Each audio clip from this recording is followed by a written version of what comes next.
It's the backbone of modern life. It's in the food we eat, the houses we live in, and the cars we drive. One of the most important commodities in the world, oil. But what if it all suddenly disappeared? Martial law has been declared to deal with the emergency. Food shipments are being delivered to New York. Hundreds of thousands are on the move. They say the cities are growing too dangerous. What might happen to our cities, our food, our very way of life?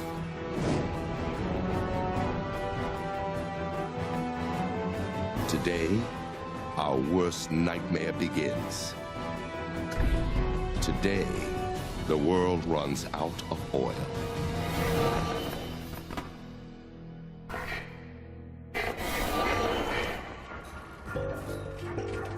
Oil.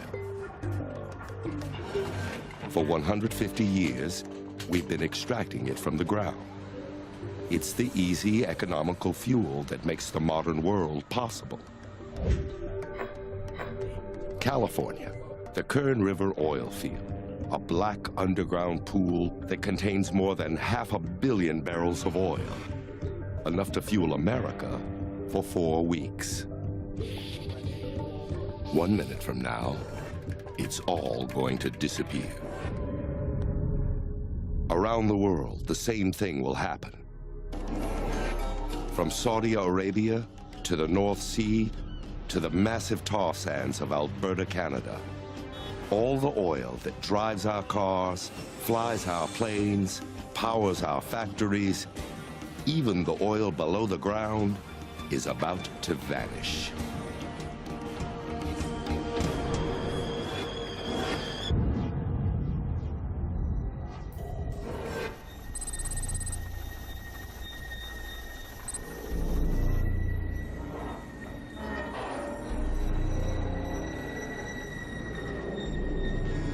Deep underground, the first ominous signal appears. There's something going on. I gotta go. Yeah, going on. We've already taken more than 1 trillion barrels of oil from the Earth. Still nothing. Another trillion should be left. What's going on? I have no idea what's going on. Yesterday, this refinery processed 300,000 barrels of oil. But today, there's nothing.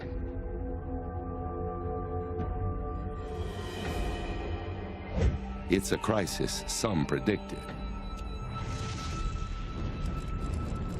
Now, it's reality. And the world must react.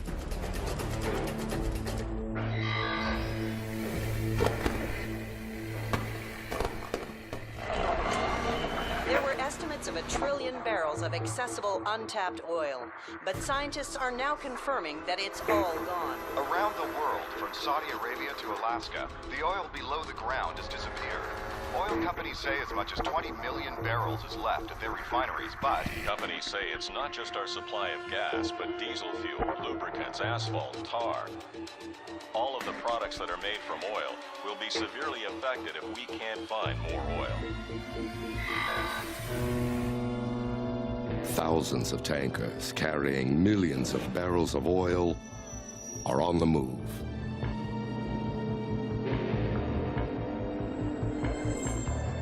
But exporting countries, like Russia and Saudi Arabia, now order the boats back home.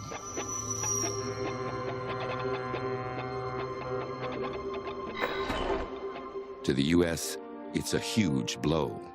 It imports more oil than any other country in the world. Every day, the U.S. produces over 8 million barrels of oil, but it consumes more than twice that amount.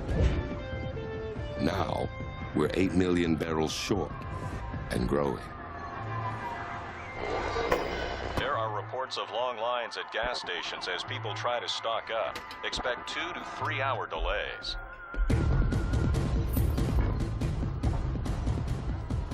Americans race to fill up their cars. maybe for the last time.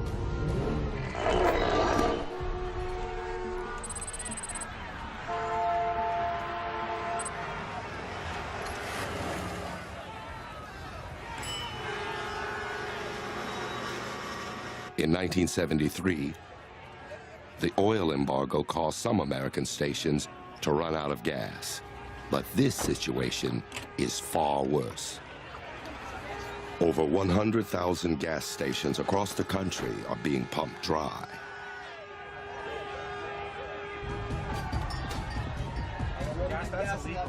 And it's happening all over the world. Gas prices skyrocket out of control.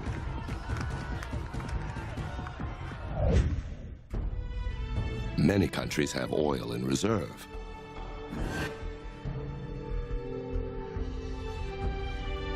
The U.S. has 725 million barrels of crude oil hidden away.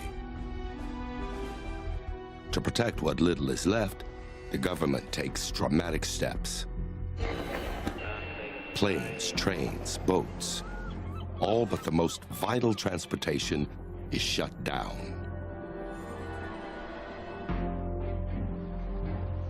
Roads are quiet. Tracks are empty. Flights are grounded.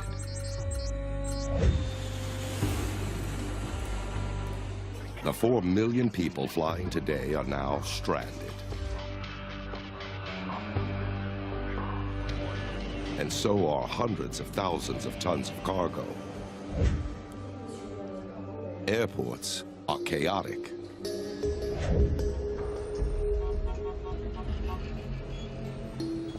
The economic fallout is swift. Panic forces the government to halt stock trading, just like after 9/11.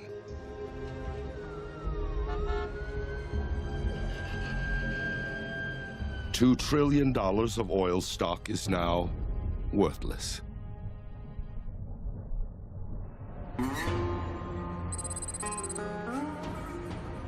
More than 400,000 people working in the U.S. oil industry are suddenly out of a job. Going up to Mexico? Sure. All right. They try to get home All right, let's move. any way they can.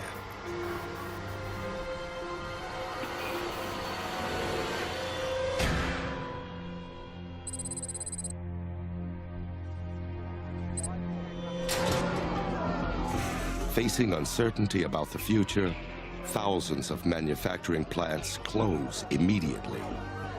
Millions more lose their jobs. Oil is one of the most powerful, versatile fuels on the planet. It's made from dead plants and animals that are compressed and heated over hundreds of millions of years. It's in everything from toothpaste to lipstick, polyester to plastics. Now, it's all gone. An enormous chain reaction has been set in motion. What's your name? Need a bed in here, Stat. Let's get him on the... Crippling every part of our lives. Let's go. Our hospitals, our food, our power, and the crisis is just beginning.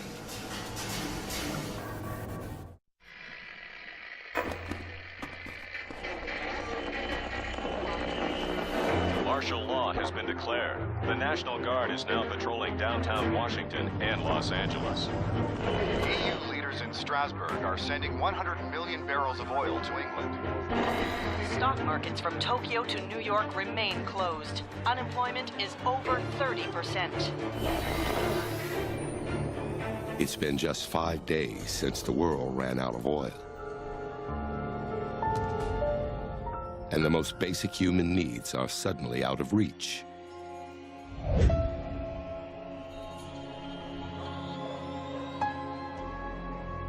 Food terminals across North America are closed.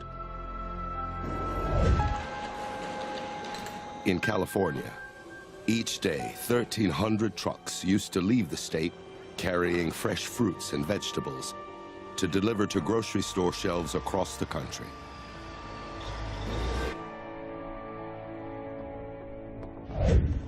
Now, the trucks sit idle, and groceries aren't being delivered. New York and other big cities are hit hardest. It takes on average about 1 football field of farmland to raise enough food for just one person for 1 year. Without oil-fueled transportation, it's nearly impossible to feed a city of millions.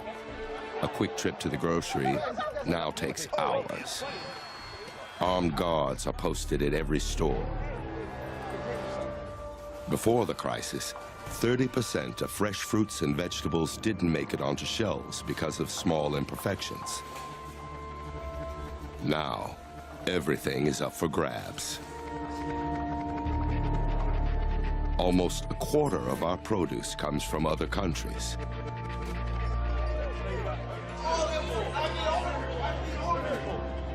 But that won't last. Food is disappearing quickly.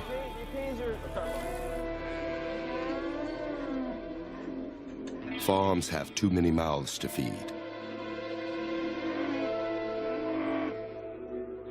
An adult cow eats 100 pounds of feed a day. A pig needs 8 pounds. In an ironic twist, animals once raised for food are now facing starvation. The fragile power system is falling into darkness.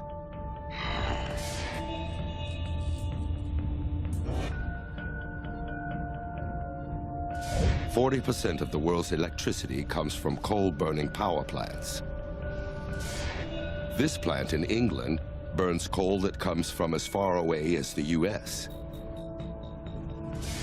All of it arrives here by train. Each car carries enough coal to power a small town for a day. But without oil, the trains are no longer running. Blackouts spread across North America. Florida is hit hard. It relies heavily on electricity generated directly from burning oil.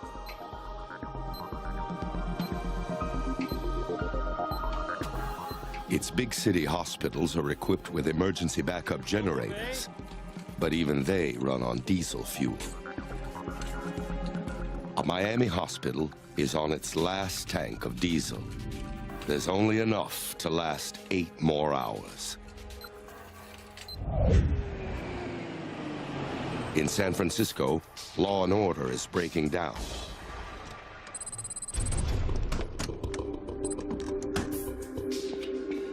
Under the cover of darkness, looters begin their work.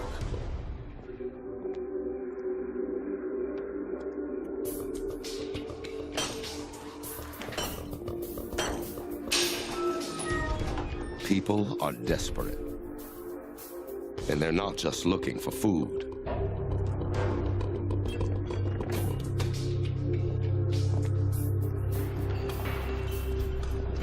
Grease. Diesel. Yeah. We can use this. Diesel engines can run on cooking oil, new or used. This is what we need. An average car needs around 10 gallons of gas to travel 300 miles. Liquid gold. Diesel engines are 30% more efficient. As long as there's enough cooking oil to go around, this truck and any other diesel-powered vehicle can stay on the road. Okay, I think we're almost.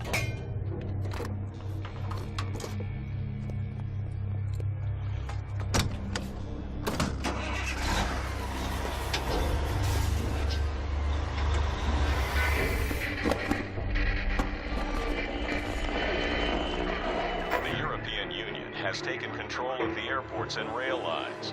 Rationing of fuel for emergency food shipments will begin soon in the hardest hit areas. The White House is warning that the oil reserves are down to just 500 million barrels. Experts predict that the United States may run out by the end of the year. It's now 30 days since the world's oil disappeared. Governments around the globe take drastic action. They keep only the most crucial services up and running. Emergency oil reserves are converted into diesel fuel for cargo trains. These trains deliver coal to power plants to keep electricity on. Some basic electrical services are restored in countries around the world. In North America, electricity is now delivered through a system of isolated power grids. It can no longer be sent from grid to grid. In Florida, where much of the state's power comes directly from oil, blackouts are still widespread.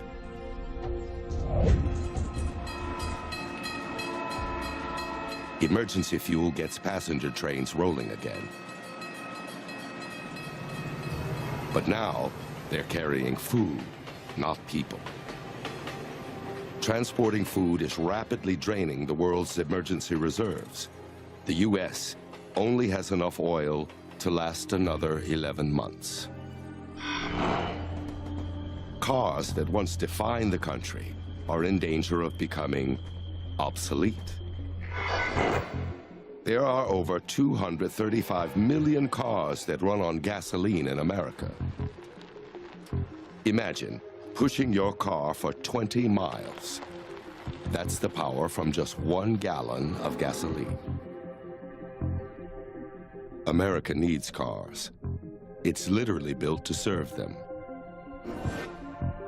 Half of the U.S. lives in the suburbs. Before the oil crisis, most of what we consumed was delivered to us. Now, we must kiss that easy life goodbye.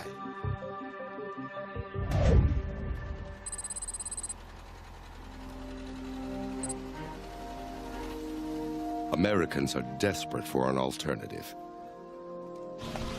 In the Midwest, 400,000 farmers plant a new crop. These fields once grew different fruits and vegetables. Now, there's only soybeans. Oil can be extracted from soybeans and turned into diesel fuel. And there are other options. 150 million acres of land is now devoted to growing corn for ethanol, a fuel alternative for gas-powered cars.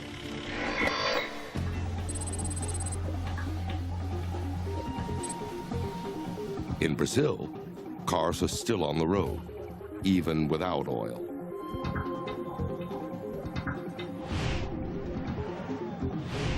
Here, cars and trucks are running on ethanol made from sugarcane. North America is decades behind. But there's still hope that the end of oil may not be the end of the line.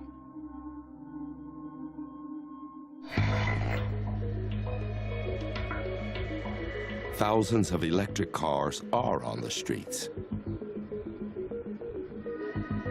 On a planet without oil, they could point the way to a new future. But another, more immediate challenge is on the horizon.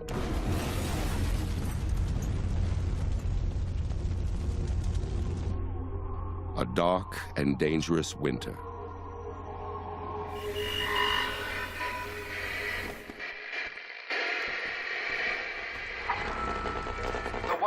Has announced that the big 3 automakers have been taken over by Washington. They'll concentrate on making electric trucks to supplement food deliveries along with diesel. The Department of Agriculture has announced an aggressive plan to plant sugarcane throughout Florida, Louisiana, and Hawaii this winter to speed up ethanol production. Food shipments from area farms to New York, Philadelphia, and Boston have been further reduced to every other day. It's now 5 months since the world ran out of oil. In big cities throughout the U.S., food terminals are closed. Hungry people don't have enough to eat. Long lines form at train stations awaiting food shipments.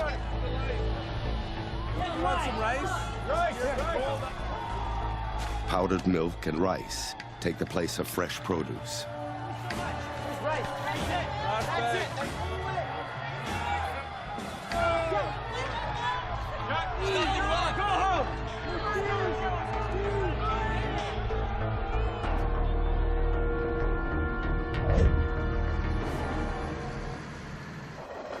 Coal deliveries, fire trucks, and other essential services are still receiving fuel from emergency reserves, for now.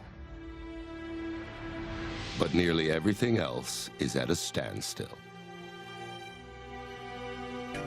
To stretch the final reserve barrels as long as possible, the U.S. dramatically reduces its oil consumption.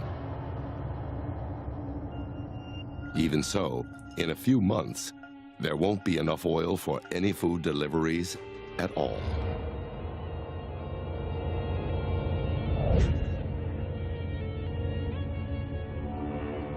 While food is still being brought in, garbage isn't being taken away. Every year, it takes nearly 6,000 trucks burning 20 million gallons of diesel to get rid of New York's trash. In this new world, garbage cleanup is a luxury. Even with blackouts, growing hunger, and a looming winter, North America is doing better than most.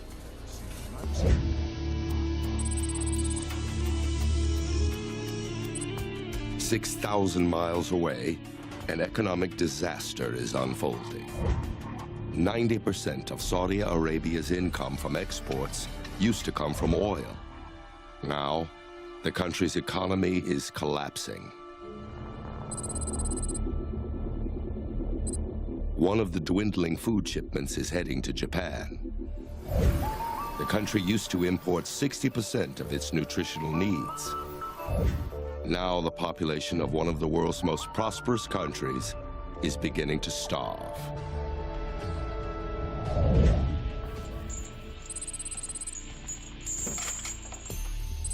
Back in the U.S., people are getting desperate, and they aren't waiting on the government for answers.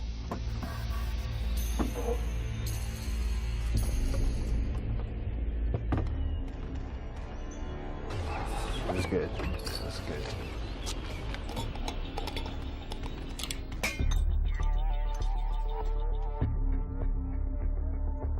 Garages and basements are now makeshift laboratories I'm ready for next one.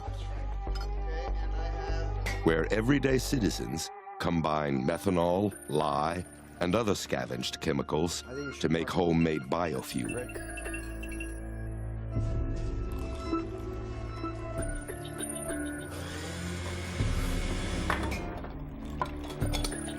I think this one's ready and you can get... It's a dangerous gamble, but if it pays off, it could fuel an escape out of the city. All right, I need the funnel. Yeah. But this do-it-yourself solution only works on diesel cars, and only for a little while. Or, yeah, there we go. You ready, brother? Woo! You're the best. You're the best. Other fuel alternatives are also facing serious hurdles. After a massive emergency planting, the soybean harvest in North America is now twice as big as the previous year. It's producing more than 500 million gallons of biodiesel. But that's still less than 1% of the diesel North America used each year before oil disappeared. And there won't be any more shipments until the next harvest. More and more corn is being planted to produce ethanol. But governments around the world face a brutal choice.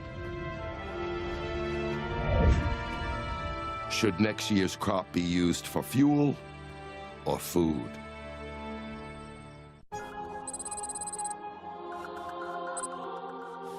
In a world without oil, hospitals are running out of critical supplies.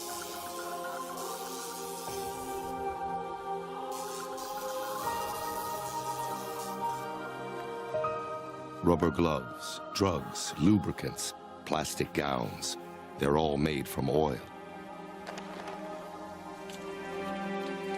Without them, drug-resistant infections are spreading quickly.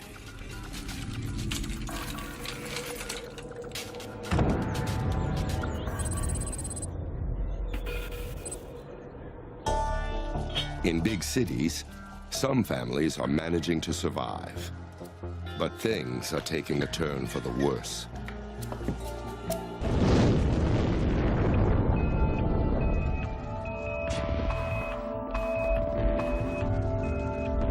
Electrical transformer fires that used to be a minor nuisance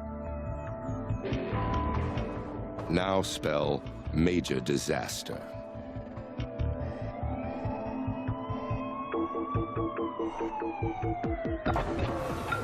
Abandoned cars block emergency ambulances. And to make matters worse, winter's coming. Put in all your winters. For millions, it's time to make a decision. Hunker down in a crowded, dangerous city, or get out.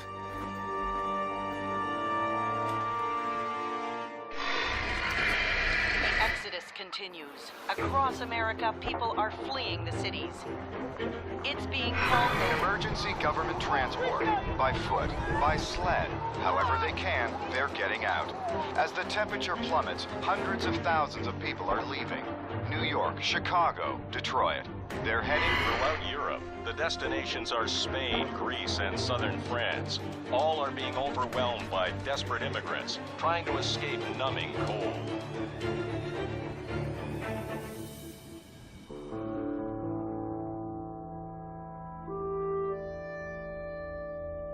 The refugees leave behind millions of cars. Even vehicles running on cooking oil are abandoned. Now that it's cold, their oil is thick and sludgy. It clogs the fuel lines and engines, making them useless. No people, no fuel, no food. Northern cities become quiet islands of concrete and glass, surrounded by ice and snow.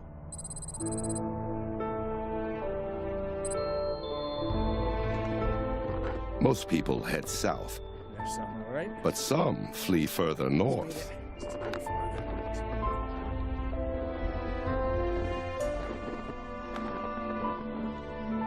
Two cans of sliced They bread. stockpile non-perishable food to get them through the cold weather. But they're limited to what little they could carry. They resort to hunting and trapping food to survive. Coming out.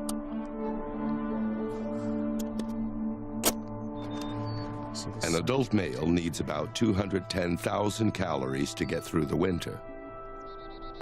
And this winter is going to be a long one.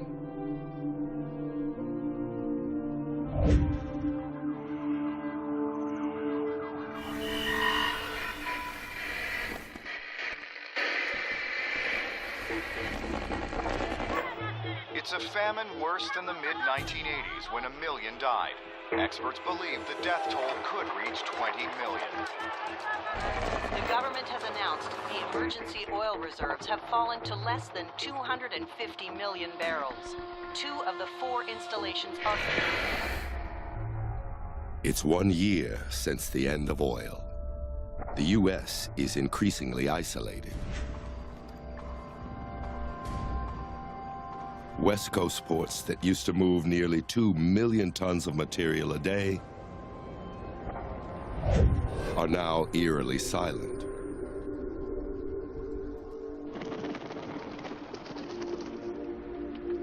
From Russia to Japan, ports are closed. Docks are empty. International trade is virtually over. Brand new cars will never be driven.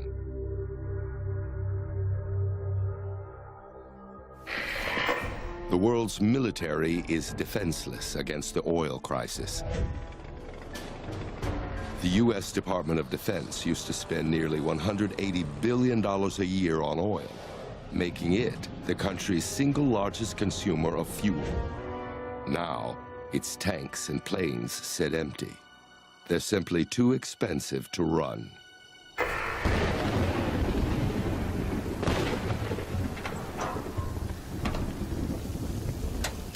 Emergency vehicles take priority. They now use simple conversion systems to run on ethanol to keep life-saving services up and running.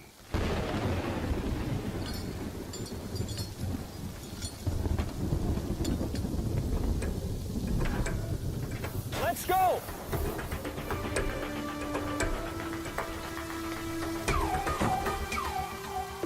But plants grow slowly, and the demand for fuel grows quicker by the day. It's leading to tough decisions.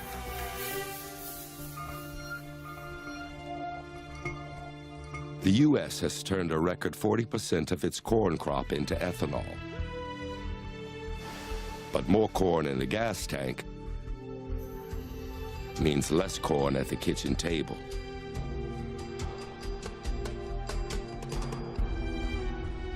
And the nation is hungry. And ethanol isn't making much of a dent. Not everyone's back on the road. Fewer cars are a blessing for some. Before, hundreds of millions of animals were killed on highways.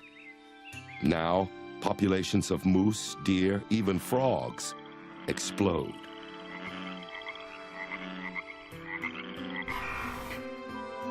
But farm animals aren't so lucky.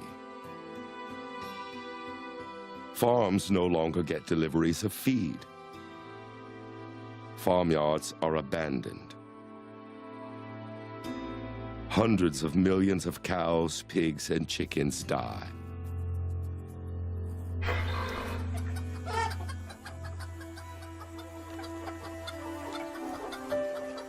The hands of time seem to slowly move backwards.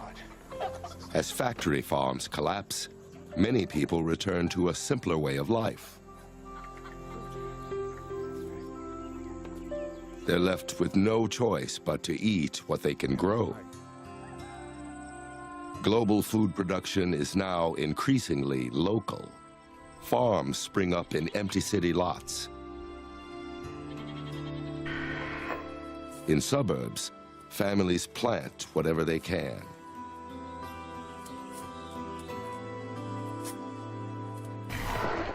A Category 5 hurricane has devastated Miami.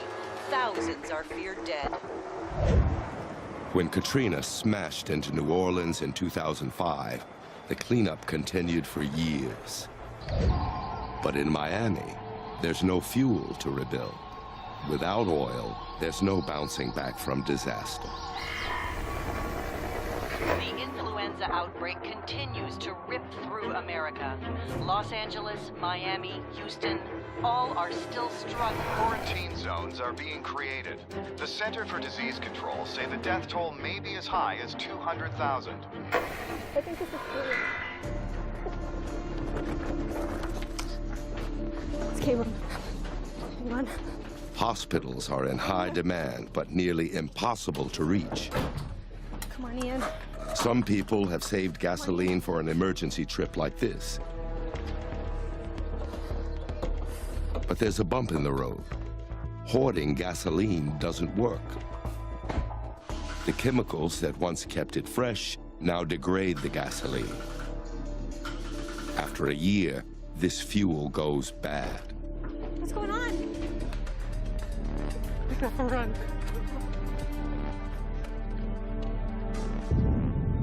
A world that was once so closely connected is falling apart.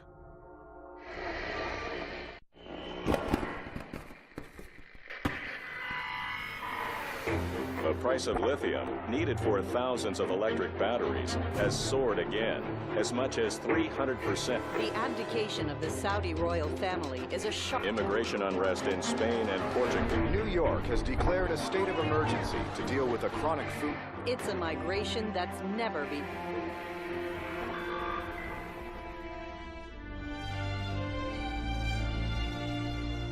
It's been 10 years since the world's supply of oil disappeared. Even out in space, things are changing. The oil that once sent rockets into orbit is too precious to waste. Almost 200 satellites, the backbone of our international communication systems, are becoming space junk. But back on Earth, one person's trash is another person's treasure. In a world without oil, discarded electronics are now a valuable commodity. Hey, Dad, look what I found. Hey, look, cell phone.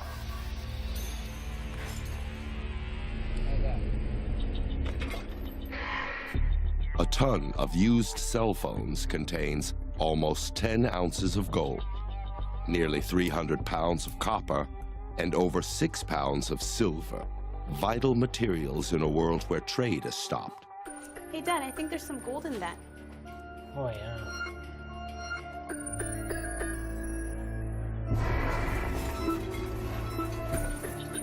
And it's not just electronics. Plastic takes hundreds of years to disappear. Bottles and containers, once carelessly tossed out, are being recovered and reused.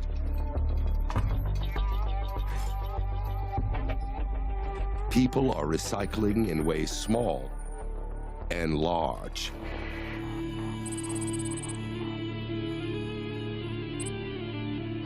Container vessels are being harvested. 90% of a ship can be recycled, mostly for steel, a cheap raw material for building. But not all ships are being torn apart. Hundreds of boats are running on biodiesel. This ship is carrying the first delivery of lithium to North America.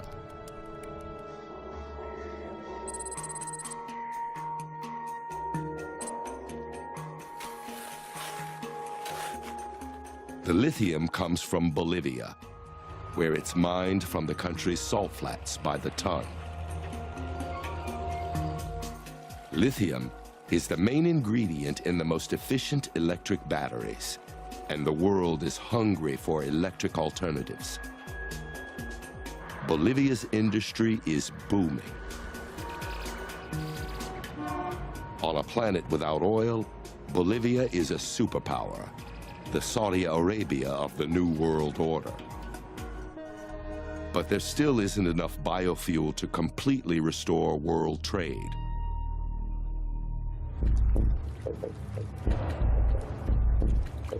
But there's hope in algae.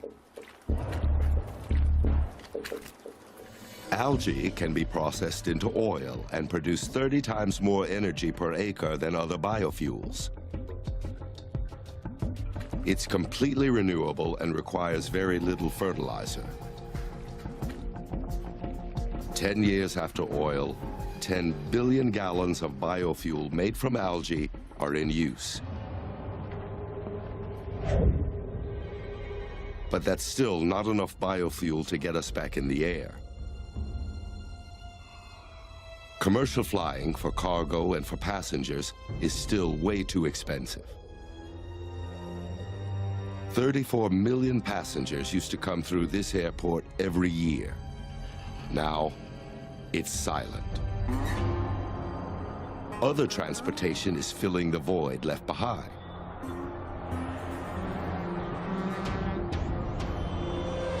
Nearly 2 million cargo trucks are back on the road. They bring hospitals vital supplies like gloves, syringes, and tubing, now made from natural gas. City hospitals are clean and safe and ready to serve again.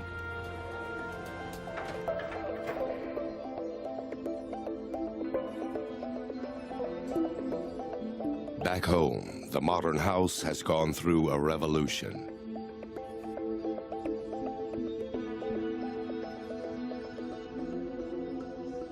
But the human toll has been great. Communities are fractured. Families have lost loved ones.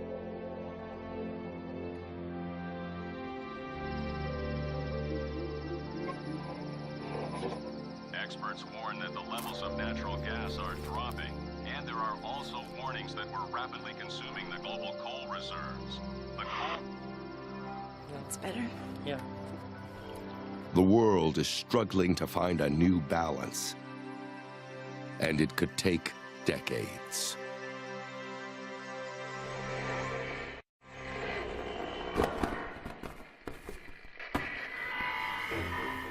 Hostilities continue as China expands its lithium exploration across the Tibetan border. Estimates are that as much as 400,000 tons... Annual census shows that LA continues to be the country's largest city, with some 20 million people in Los Angeles. It's the first flight of a jet entirely powered by biodiesel.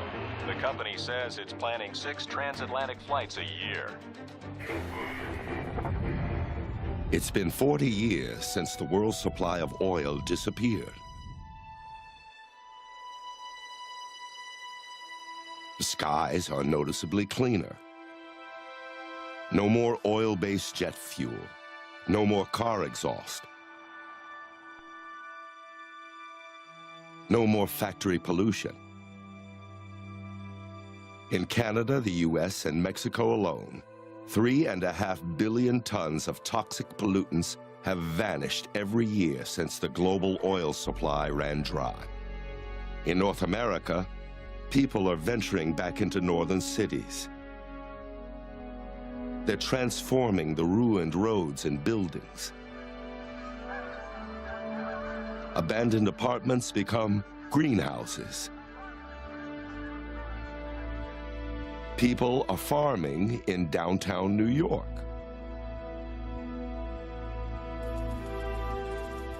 Parking lots and buildings are reclaimed and seeds planted. New York City's Central Park is now a massive 800-acre farm that helps feed returning residents.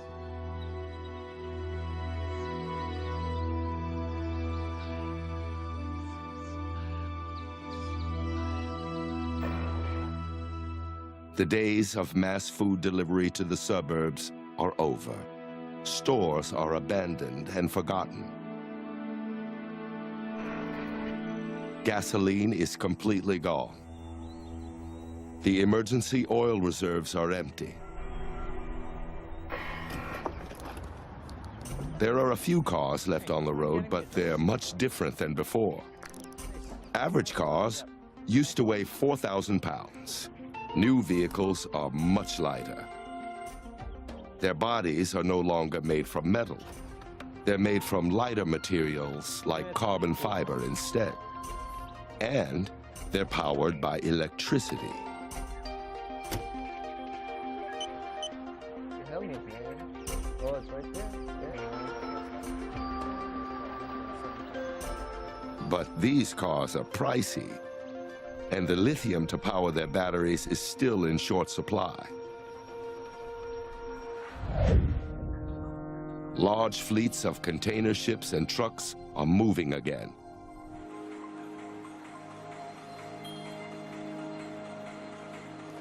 Thanks to algae biofuel. In North America, huge new bioreactors are converting 10 million acres of algae into all the fuel the country needs. After it's processed, it's pumped through the very pipelines once used to move oil around the world. Electricity is driving transportation. Electric trains are linking people around the planet. Like in the 19th century, cities are once again growing up along rail lines. Other cities are abandoned.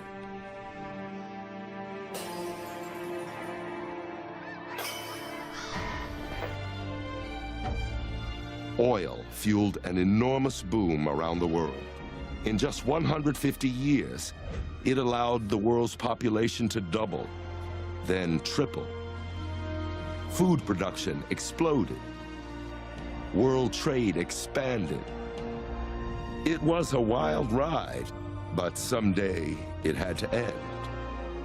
Without oil, our cities, our skies, our roads are nearly unrecognizable.